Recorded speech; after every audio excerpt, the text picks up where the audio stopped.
नमस्कार दोस्तों, मैं हूं नवीन पाटीदार और आप देख रहे हैं voice of live. Madhya Pradesh के साथ नीमच में भी कोरोना ने जिस तरह का कहर बरपाया था, जिस तरह के हालात नीमच में देखने को मिले थे, लेकिन अब स्थितियां बहुत काबू में हैं। बहुत स्थितियां जो है अच्छे तरह से जो है अब परिणाम देखने को मिल रहे हैं। खासकर इसका सबसे बड़ा श्रेय अगर जाता है तो भारतीय जनता पार्टी के को जाता है, यहाँ की सरकार को जाता है, यहाँ के प्रशासन को जाता है, यहाँ के आम नागरिकों को जाता है, क्योंकि सब ने मिलकर जो काम किया है, सब ने मिलकर जिस तरह की कोरोना की गाइडलाइन थी उसका पालन किया है, जिसके चलते अब जो 100 से भी नीचे आंकड़े नीमच में आ रहे हैं। वहीं अगर बात की जाए तो किस तरह के कोरोना काल में किस तरह की स्थिति रही और किस तरह के काम जो है भारतीय जनता पार्टी ने किए, इस पर बात करने के लिए हमारे साथ मौजूद है भारतीय जनता पार्टी के युवा नेता और जावद मंडल अध्यक्ष सचिन गोकुल। उनसे बात करेंगे किस तरह की स्थिति थी, किस तरह की नमस्कार नवीन जी। आपने काम शुरू किया था।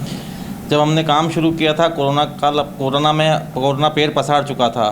हम शुरुआत में जब घर से निकल रहे थे तब हमें भी डर था कि क्योंकि अदृश्य दुश्मन था, हमारा दुश्मन हमारे सामने नहीं था, कोई दिख नहीं रहा था, कहाँ कुछ हो जाए, कैसे हो जाए, क्योंकि हमारे बहुत साथी लोग भी कोरोना पॉजिटिव हुए हैं। पर हमने फिर भी सेवा भावना और सेवा के लिए हम घर से निकले। हमने शुरुआती दौर में जैसे ही कोरोना प्रसार रहा था तब माननीय मंत्री जी ने बंगाल से कंट्रोल करके हर चीज़ अपडेट लेके ऑक्सीजन की व्यवस्थाओं से लगा के सभी व्यवस्था माननीय मंत्री जी द्वारा की गई एवं भारतीय जनता पार्टी द्वारा जो के प्रदेश नेतृत्व से हमको बताया गया कील कोरोना अभियान हमने चलाया। हम घर घर गए, घर घर संपर्क किया, घर घर काढ़ा बांटा, घर घर दवाइयाँ बांटी। कोरोना के संबंध में हमने घर घर जाके जागरूकता फैलाई।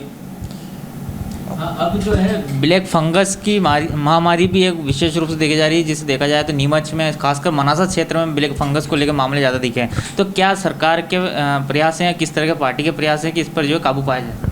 पार्टी पूर्ण रूप से हमारे मुख्यमंत्री जी लगे हुए हैं। ब्लैक फंगस की दवाइयों से लगा के ब्लैक फंगस के संबंध में हमने 5 मेडिकल कॉलेजों में व्यवस्था करी, अन्य सभी कॉलेजों में व्यवस्था करी, सभी अस्पतालों में उसकी दवाइयों की सुलभ व्यवस्था हो जाए उसके लिए कार्य योजना चल रही है।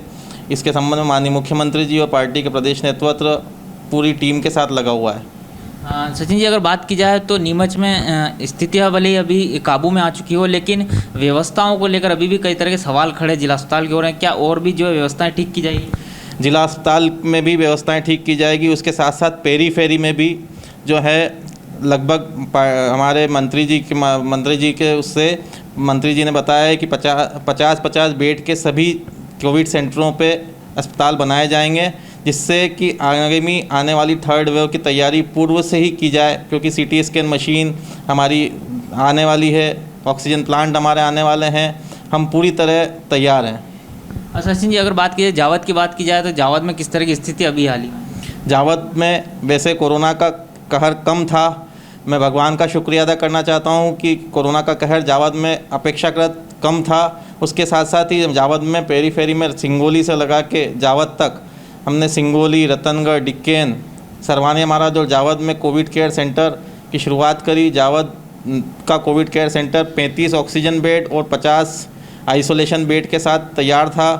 उसके साथ साथ ही सरवानिया महाराज में भी 15 ऑक्सीजन बेड आज भी तैयार हैं। डिक्केन में 30 ऑक्सीजन बेड हैं, रतनगढ़ में ऑक्सीजन बेड हैं, संगोली में ऑक्सीजन बेड हैं और सभी डॉक्टर्स जो हैं अपनी पूर्ण रूप से सेवाएं दे रहे हैं, जिससे हमारा जो है जावद क्षेत्र का लोड डिस्ट्रिक्ट हॉस्पिटल में कम होकर जावद क्षेत्र में हम मरीजों को ठीक कर पाए, जावद क्षेत्र के मरीजों को हम बेहतर सेवाएं दे पाए।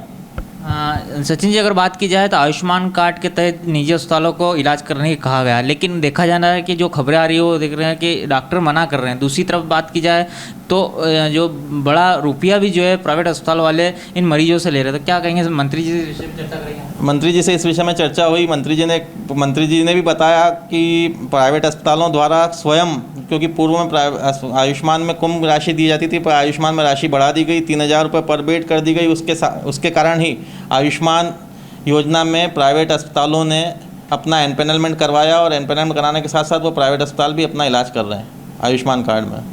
सचिन जी, अगर बात की जाए तो जिस तरह से लगातार हमने भी स्टिंग ऑपरेशन किया था मेडिकल संचालकों को लेकर, उन्होंने एक बड़ी चांदी काटी कोविड अगर बात की जाए तो कोरोना काल में। साथ में बात की जाए तो जो CT स्कैन वाले उन्होंने भी जो एक बड़ी चांदी काटी है। तो क्या मानते हैं इनके खिलाफ कार्रवाई को लेकर कोई आप सख्त कदम उठाएंगे?